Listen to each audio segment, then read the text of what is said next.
Hello bachcho, let's read this question. The question says, on the basis of chemical reactions involved, explain how do chlorofluorocarbon compound cause thinning of ozone layer in stratosphere.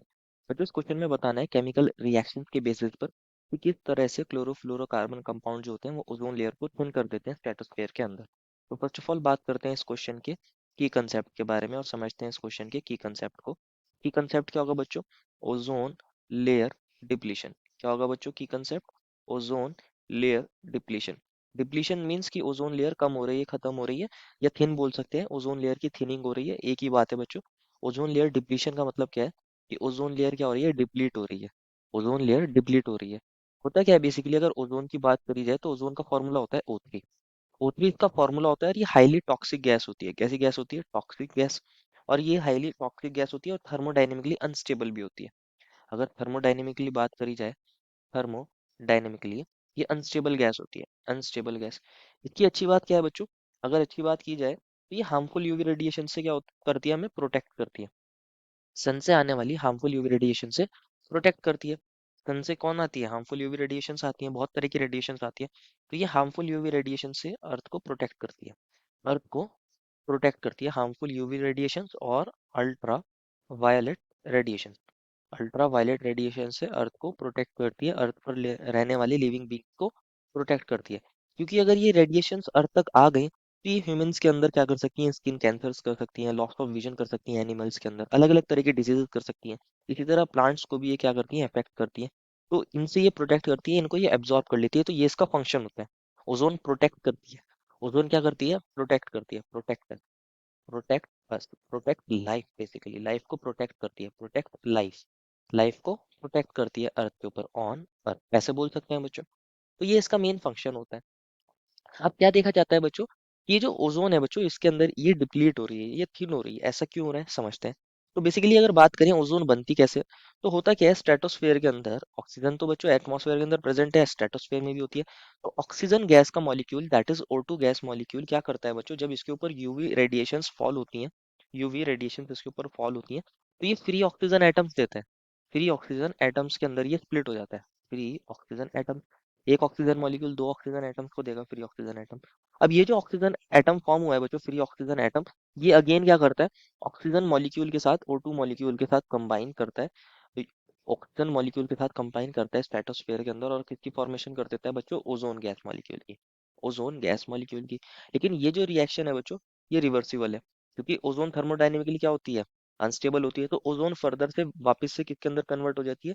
Oxygen atom के अंदर, free oxygen atom के अंदर, और oxygen molecule के अंदर। तो ये reversible होती है, यहाँ एक इक्विलिब्रियम सेटअप हो जाता है। यहाँ बच्चों ओजोन की formation as well as deformation दोनों हो रही होती है। यहाँ एक बच्चों क्या बच जाता है? डायनेमिक इक्विलिब्रियम सेट हो जाता है।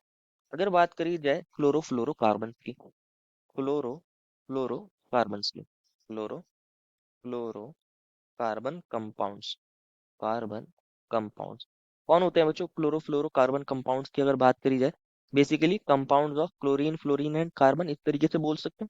तो बहुत सारे तरीके के क्लोरोफ्लोरोकार्बन्स होते हैं, क्लोरोफ्लोरोकार्बन कंपाउंड रहते हैं बेसिकली। इनको फ्रियॉन्स भी बोलते हैं। और बेसिकली अगर हम किसी फ्रियॉन की बात करें, CF2Cl2, ये एक इंपॉर्टेंट क्लोरोफ्लोरोकार्बन कंपाउंड है। इसी तरह और भी होते हैं बच्चों। एग्जाम्पल्स लिख सकते हो बच्चों आप, CFCl3 लिख सकते हो, CF3Cl लिख सकते हो, एक्सेट्रा। इसी तरह आप और भी लिख सकते हो बच्चों। इस तरह बहुत सारे हो सकते हैं, बहुत सारे कंपाउंड्स हो सकते हैं इस तरीके से, इनको आप लिख सकते हो। तो इस तरह बहुत सारे हो सकते हैं क्लोरोफ्लोरोकार्बन। अब ये जो क्लोरोफ्लोरोकार्बन होते हैं, ये रेफ्रिजरेटर, एयर कंडीशनर के अंदर यूज करते हैं, प्लास्टिक फॉर्म के अंदर यूज करते हैं। और ये क्या काम करते हैं? जब इनको हम यूज करते हैं तो ये हमारे उन इलेक्ट्रॉनिक डिवाइसेस से रिलीज होते हैं। और जब ये रिलीज होते हैं तो एटमॉस्फेयर के अंदर मिक्स हो जाते हैं, और किसी तरह ये स्ट्रेटोस्फेयर में ये भी रीच कर जाते हैं। तो मान लीजिए हमारे पास ये वाला क्लोरोफ्लोरोकार्बन था, CF2Cl2, ये गैस फॉर्म में हमारे स्ट्रेटोस्फेयर के अंदर रीच कर गया है। जब इसके ऊपर यूवी रेडिएशंस फॉल होती हैं बच्चों, इसके ऊपर जब अल्ट्रावायलेट रेडिएशंस फॉल होती हैं, तो ये क्या देता है? ये फ्री रेडिकल्स की फॉर्मेशन करता है। ये क्लोरीन फ्री रेडिकल की फॉर्मेशन करता है। साथ में बच्चों CF2Cl गैस इस रेडिकल की फॉर्मेशन करता है। अब ये जो क्लोरीन रेडिकल फॉर्म हुआ है बच्चों, ये जो हेलोजन रेडिकल फॉर्म हुआ है बेसिकली, ये क्या काम करता है? ओजोन, ओजोन के साथ बच्चों ये ओजोन को डिप्लीट करता है। ये ओजोन को डिप्लीट करता है, ओजोन के साथ ये रिएक्शन करता है।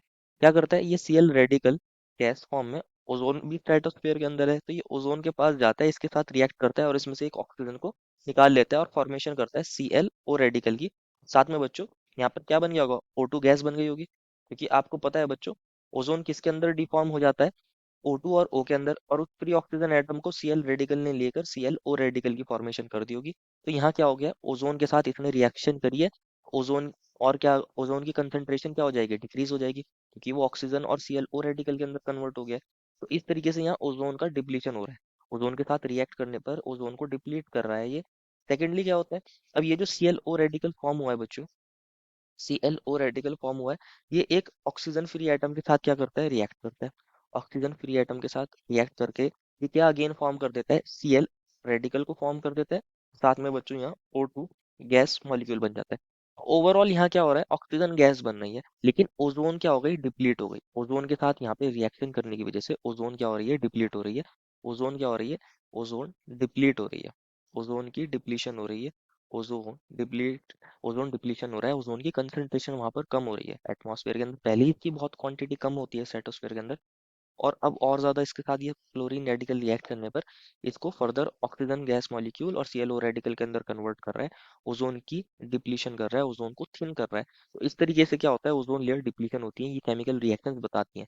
और यहाँ जो ये Cl रेडिकल जनरेट हुआ है, ये रीजनरेट जो हुआ है, ये अगेन क्या करेगा, अगेन यहाँ फर्स्ट स्टेप के अंदर अगेन ये ओजोन के साथ रिएक्ट करेगा और अगेन ClO रेडिकल और O2 गैस मॉलिक्यूल की फॉर्मेशन करेगा।